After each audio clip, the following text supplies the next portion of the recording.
তো হেল্ল' নমস্কাৰ কুমৰক চুদং কোনোবাই লগতে কাৰ্ডুম কি খবৰ মোৰ খবৰ ভালে আছে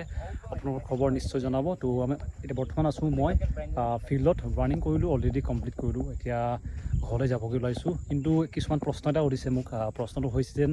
ইণ্টাৰভিউ ডেট সলনি হৈছে নেকি লগতে কিছুমান আপোনালোকৰ ইম্পৰ্টেণ্ট কথা জানিবলগীয়া আছে আপোনালোকক এই ভিডিঅ'তে জনাব চেষ্টা কৰিম সম্পূৰ্ণকৈ চাব আৰু আহিবলগীয়া অসম পুলিচৰ বিষয়ে ক'ব চেষ্টা কৰিম তো বলক আজি ভিডিঅ' বিনা দিনকে আৰম্ভ কৰোঁ তো প্ৰথমটো হৈছে ইম্পৰ্টেণ্ট আপডেট যদিহে আপোনালোকে অসম পুলিচৰ ইণ্টাৰভিউ দিব তেওঁলোকক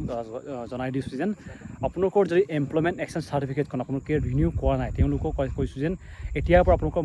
মাত্ৰ আছে আপোনালোকৰ 15 দিন 15 আগষ্টৰ আগতে আপোনালোকে ৰিনিউ কৰিব লাগিব যদিহে আপোনালোকে অসম পুলিচৰ ইণ্টাৰভিউত এপ্লাই কৰিছিলে তেওঁলোকৰ কাৰণে আৰু ছেকেণ্ড হৈছে ইণ্টাৰভিউ ডেট সলনি হৈছে নেকি বহুজনে সুধি আছে যোৱাকালি প্ৰমুখ কিছুমানে মেছেজো কৰিছে তো CM ছাৰে আগতে কৈছিলে যেন 3 অক্টোবৰ বুলি আৰু অফিচিয়েলি যোনটো ডেট দিয়া হৈছে এইটো 3 অক্টোবৰে হয় কিন্তু আজিৰ পৰা প্ৰায় 2 দিন আগতে তেওঁ এটা প্ৰেছ কনফাৰেঞ্চ কৰিছিলে তাতে কৈছে যেন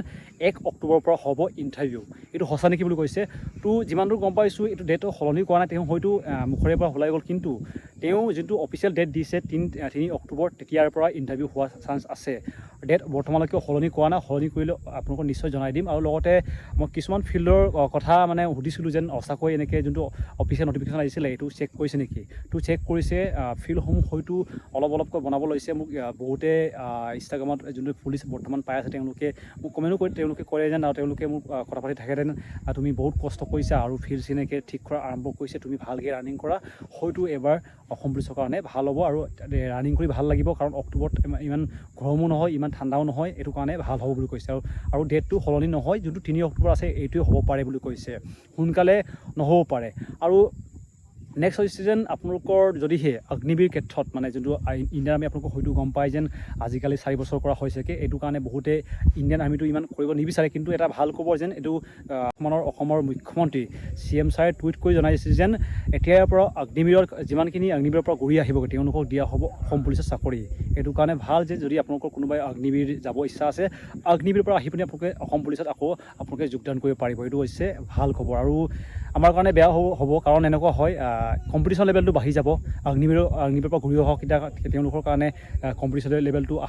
বাঢ়ি যাব এনেই বৰ্তমান জেনেৰেল OBC ST এনেকৈ বেলেগে ভেকেঞ্চি থাকে এইটো কাৰণে কম্পিটিশ্যন লেভেলটো বহুত বাঢ়ি যায় এইটো কাৰণে নেক্সট ইয়েৰৰ পৰা হয়তো কম্পিটিশ্যন লেভেলটো বাঢ়ি যাব এইটো কাৰণে এই বছৰে আমি অসম পুলিচৰ চাকৰিটো ল'ব লাগিব আৰু নেক্সট আপোনালোকৰ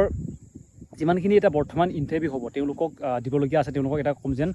এইবাৰ হয়তো ইণ্টাৰভিউটো বহুত তেওঁলোকে ফাৰ্ষ্ট কৰিব মানে বহুত স্পীড কৰিব কাৰণ হৈছে ইলেকশ্যন আছে আপোনালোকে স্ক্ৰীন দেখিব যেন আজি মিটিং এখন হৈছিলে তাতে কৈছে যেন 31 ডিচেম্বৰ আগতে পঞ্চায়ত ইলেকশ্যন খতম কৰিব তেওঁলোকে ইলেকশ্যন খতম কৰাৰ লগতে আপোনালোকৰ তেওঁলোকে পদসমূহৰ তেওঁলোকক গ্ৰহণো কৰিব এইটো কাৰণে যেতিয়াই ইলেকশ্যন হয় ইলেকশ্যনৰ আগতে MCC লাগে মানে হৈছে মডেল কোড অফ কণ্ডাক্ট এইটো লাগিলে ইলেকশ্যনত আগতে তেওঁলোকে একো কৰিব নোৱাৰে এইটো কাৰণে হয়তো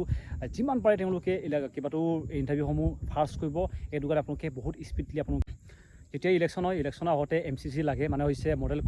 কোড অফ কণ্ডাক্ট এইবিলাক লাগিলে কোনো ইণ্টাৰভিউ কণ্ডাক্ট কৰিব নোৱাৰে কোনো এনেকৈ পৰীক্ষা পাতিব নোৱাৰে এইটো কাৰণে যদিহে তেওঁলোকে অক্টোবৰত ইণ্টাৰভিউ পাতে তেওঁলোকে বহুত স্পীডলি পাতিব লাগিব পৰীক্ষা আছে আপোনালোকৰ হয়তো আপোনালোকে ভালকৈ মনত আছে কামাণ্ডো আছে SI আছে লগতে আপোনালোকৰ কুকমেন চাফাই কৰ্মী এনেকৈ বেলেগ বহুখিনি ভেকেঞ্চি ইণ্টাৰভিউ ল'বলগীয়া আছে এইটো কাৰণে তেওঁলোকে বহুত সোনকালে তেওঁলোকে ইণ্টাৰভিউসমূহ খতম কৰিব চেষ্টা কৰিব এইটো কাৰণে বৰ্তমান যিমানখিনি আপোনালোকে চেষ্টা কৰি আছে আমাৰ নিচিনা যিমানখিনি কেণ্ডিডেট আছে তেওঁলোকক এটাই ক'ম যেন এইবাৰ আপোনালোকৰ লাষ্ট চান্স যে আপোনালোকে অসম পুলিচৰ চাকৰি লোৱা ইয়াৰ পিছতে হয়তো কম্পিটিশ্যন লেভেল বহুত বাঢ়িব লগতে 27 আগষ্টৰ পৰা এপ্লাই হ'ব SSC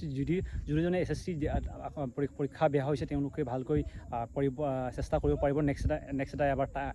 এবাৰ কিন্তু আমাৰতো নহ'ল আমি SSC দিছিলোঁ কিন্তু মোৰ SSC নোৱাৰোঁ মই আগতে আপোনালোকক কৈছোঁ যে SSC ধাৰা মোক নহ'ব এইটো কাৰণে বিশেষকৈ মই অসম পুলিচত লাগি আছোঁ অসম পুলিচত পাম বুলি আশা ৰাখিছোঁ এইটো কাৰণে ভালকৈ লাগক যোনে বৰ্তমান অসম পুলিচৰ চাকৰিৰ কাৰণে চেষ্টা কৰি আছে